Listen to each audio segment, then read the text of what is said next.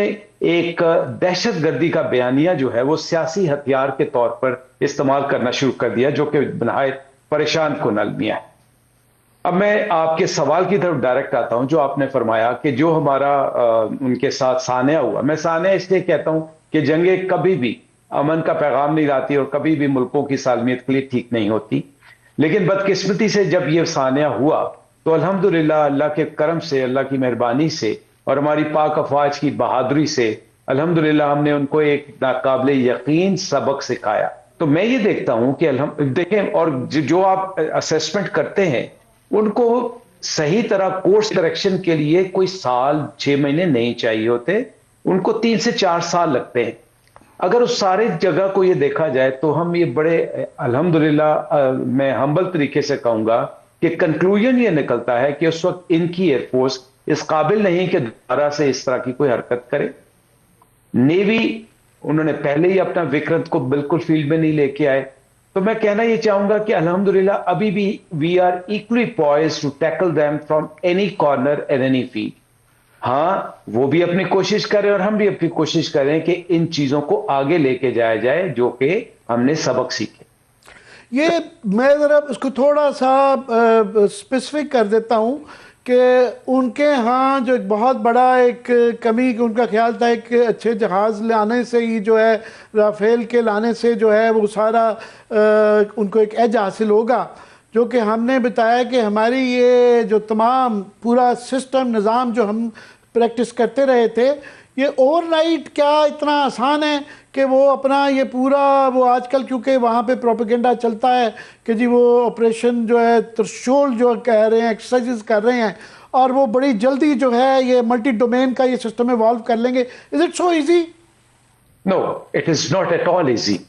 But there shouldn't be any confusion in anybody's mind. اور دیکھیں یہ جو تھریشولڈ کرنا، یہ وہ شور ہے، یہ وہ شور و غوغا ہے جس پہ وہ اپنی جو شکست تھی اس کو ایک نیا رخ دینے کی کوشش کر رہے ہیں۔ یہ جتنی مرضی انٹیگریشن کر لیں، آپ کو یاد ہوگا انہوں نے پہلے کولڈ سٹارٹ ڈاکٹرین کا ایک شوشہ چھوڑا، اب یہ ملٹی ڈومین اور ملٹی ایسٹس اور ٹوگیدرنس کا مظاہرہ کرنے کے لیے ایک نئی ایکسرسائز کی ہے، اور اس سے پہلے انہوں نے رشیا کے ساتھ ایک فائر پار کی بھی ایکسرسائز کی۔ اس سے دنوں میں نے پہلے بتایا ہفتوں میں مہینوں میں چینجز نہیں آتی۔ اس کی ٹریننگ کے لیے سکل چاہیے، جذبہ چاہیے اور بہت مضبوط پروگرام چاہیے، جو کہ الحمدللہ میں چونکہ پاکستان ایئر فورس سے ہوں تو پاکستان ایئر فورس سے تو بہت عرصے سے اس پہ اپنی توجہ رکھی ہوئی تھی، اور اسی وجہ سے ہم نے جتنی جلدی J-10 کو لے کے اس کو اپنے وار پلانز میں، اپنی ملٹری پلاننگ میں، اسٹریٹجی میں انڈکٹ کیا، وہ ایک قابل تقلید مثال۔ جبکہ رافیل پہ جو ان کی ٹریننگ نہ صرف انہوں نے خود کی بلکہ فرانس میں کئی مہینے ٹریننگ کرتے رہے، لیکن اس کے باوجود یہ وہاں پہ نہیں پہنچ سکے جس پہ کہ آپ ایک کسی بھی ماڈرن ایئر فورس کو دیکھتے ہیں۔ تو آپ کی آبزرویشن بالکل ٹھیک ہے، یہ تھریشولڈ کر لیں، کچھ بھی کر لیں، یہ اتنے چند محدود وقت میں اس لیول پہ نہیں پہنچ سکتے جس پہ الحمدللہ پاکستان ایئر فورس خاص طور پہ اور پاکستان آرم فورسز ایک عمومی طور پہ موجود ہے۔ میں صاحب کسی دن آپ کے ساتھ لمبا پروگرام رکھوں گا کیونکہ یہ چھوٹے سیگمنٹ کے اندر یہ ایکسپلین کرنا مشکل ہو جاتا ہے، پر میں محدود وقت کے اندر کوئکلی آپ کا استفادہ کرتے ہوئے افغانستان پہ جو ہے ابھی وہاں پہ امن نہیں ہوتا ہوا جو سٹیٹمنٹس آ رہی ہیں وہ بڑی سخت قسم کی آ رہی ہیں۔ آج ملا غنی برادر صاحب نے، ان کے ڈپٹی پرائم منسٹر، یہ کہا کہ وہ اپنی پاکستان سے ساری امپورٹس بند کر دیں گے، اور لاہور پہ اوپر، اسلام آباد کے اوپر حملوں کی باتیں کر رہی ہیں۔ ابھی یہ کل پرسوں جو ہمارے ہاں یہ 3-4 دھماکے ایک دن میں کیے، کدھر دیکھ رہے ہیں معاملات جاتے ہوئے؟ دیکھیں بڑی بدقسمتی کی بات ہے کہ ہمیں جو مغرب کی طرف ایک ایسی طالبان کی حکومت سے واسطہ پڑا ہے جس نے اس خطے کے توازن کو دوبارہ سے ڈسٹرب کر دیا۔ یہ وہ حکومت ہے جس نے خوفزدگی اور جس نے ایک جبر کا تسلسل قائم کرنے کی کوشش کر رہا ہے، اور جبکہ تمام بین الاقوامی طاقتیں جس میں روس ہے، چین ہے، ایران ہے، اور ایون خلیجی طاقتیں بھی ہیں وہ اس ملک میں امن کی خواہاں، اس ایریا میں امن کی خواہاں ہیں، بیکاز اس عدم استحکام سے نہ صرف جو امیجیٹ نیبرز ہیں ان پہ فرق پڑے گا، بلکہ آپ اگر ذہن میں رکھیں تو یہی وہ جگہ ہے جہاں سے ایک عالمی امن دھچکے سے دوچار ہوا تھا. تو یہاں پہ جہاں کے دانشمندی دکھانے کی ضرورت تھی، وہاں پہ افغانستان نے، اور ہمیں بھی کسی سراب میں نہیں رہنا چاہیے، یہ کوئی امن فوراً نہیں آنے لگا. آپ ان سے کیا مانگ رہے ہیں؟ آپ ان سے ایک بات مانگ رہے ہیں کہ دیکھو اپنی سرزمین کو ڈکلیئرڈ اور پروون دہشت گردوں کے زیر استعمال نہ رہنے دو. اور یہ ہم نہیں کہہ رہے، یہ اقوام عالم کہہ رہا ہے اور یونائٹڈ نیشنز اور انڈیپینڈنٹ ایجنسیز کر رہی ہیں. تو میرے خیال میں انہی کی وجہ سے یہ خوفزدگی جو ہے یہ پھیلتی جا رہی ہے، اور یہ وہ جو افغان طالبان ہیں وہ اپنی کمزوریوں کو ایسے راستے پہ لے کے جا رہے ہیں جو اس خطے میں ان کے لیے الحمدللہ ہمارے لیے اتنے اثرات گوریلا وارفیئر کو تو ضرور ہوں گے، بٹ لارجر ٹرم میں ان کے لیے بہت خطرناک ہے، اور خاص طور پہ افغانستان کے عوام کے لیے اس میں بہت بہت زیادہ تباہی ہے جس کا ان کو خیال ابھی کرنا چاہیے. کوئکلی اگر تو وہ یہ کہیں کہ ہمارا اس دہشت گردی کی کارروائی سے کوئی تعلق نہیں ہے اور وہ اس کو ٹوٹلی ڈس اون کریں، تو پھر بھی ہم کہہ سکتے ہیں کہ ان کے سائڈ پہ کوئی کنفیوژن نہیں ہے، انٹینٹ لے رہے. لیکن جب وہ خود حملے کی بات کرتی ہے وہاں کی گورنمنٹ، تو پھر تو کوئی کنفیوژن رہ نہیں جاتی کہ یہ دہشت گردی نہیں ہے، اس ایکٹیویٹی کو وہ اون کرتے ہیں، اس انٹینٹ کو اون کرتے ہیں.